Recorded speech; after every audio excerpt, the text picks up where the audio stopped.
অন্তর্বর্তীকালীন সরকারকে আলটিমেটাম। দাবি না মানলে ঘেরাও করা হবে মন্ত্রণালয়, সর্বোচ্চ চাপ প্রয়োগ করবে আন্দোলনকারীরা। অন্তর্বর্তীকালীন সরকারকে তারা দিয়েছেন 48 ঘন্টার আলটিমেটাম। সরকারি চাকরির সংশোধন অধ্যাদেশ 2025 বাতিলের দাবিতে আন্দোলনরত সরকারি কর্মকর্তা কর্মচারী নেতারা এই আলটিমেটাম দেন। এই সময়ের মধ্যে দাবি আদায় না হলে আগামী রবিবার থেকে অর্থ মন্ত্রণালয়ে ব্লকেট কর্মসূচি পালন করবেন বলে ঘোষণা দিয়েছেন তারা। অধ্যাদেশ বাতিলের দাবিতে টানা পঞ্চম দিনের মতো বৃহস্পতিবারও বিক্ষোভ করছেন সচিবালয়ের কর্মকর্তা কর্মচারীরা। বেলা 11:30টার দিকে সচিবালয়ের 4 নম্বর ভবনের সামনে সমবেত হন তারা।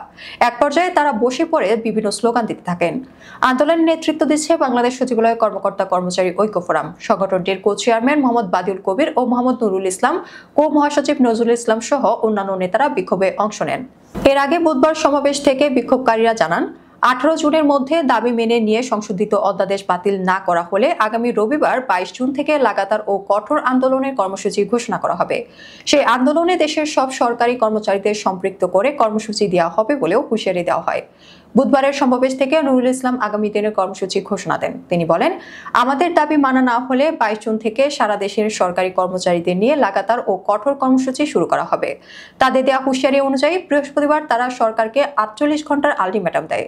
আগামী 48 ঘন্টায় তাদের দাবি পূরণ না হলে এবার তারা মন্ত্রণালয় ব্লক করে দেওয়ার ঘোষণা দেয়। প্রসঙ্গত, ঈদের ছুটির পর সোমবার ফের আন্দোলনে নামেন সচিবালয়ের কর্মচারীরা। 4 ধরনের শৃঙ্খলা ভঙ্গের অপরাধের জন্য বিভাগীয় মামলা ছাড়াই শুধু কারণ দর্শানো নোটিশ দিয়ে চাকরিচ্যুত করা যাবে, এমন বিধান রেখে 25 মে সরকারি চাকরি অধ্যাদেশ 2025 জারি করা হয়। এর আগে 22 মে উপদেষ্টা পরিষদের সভায় অধ্যাদেশটির খসড়া অনুমোদন হয়। 24 মে থেকে কর্মকর্তা কর্মচারীরা আইনটি প্রত্যাহারের দাবিতে সচিবালয়ের কর্মকর্তা কর্মচারীদের সংগঠনগুলো সম্মিলিতভাবে আন্দোলন করে আসছেন। তারা এই অধ্যাদেশটিকে নিবর্তনমূলক ও কালো আইন হিসেবে অবহিত করছেন।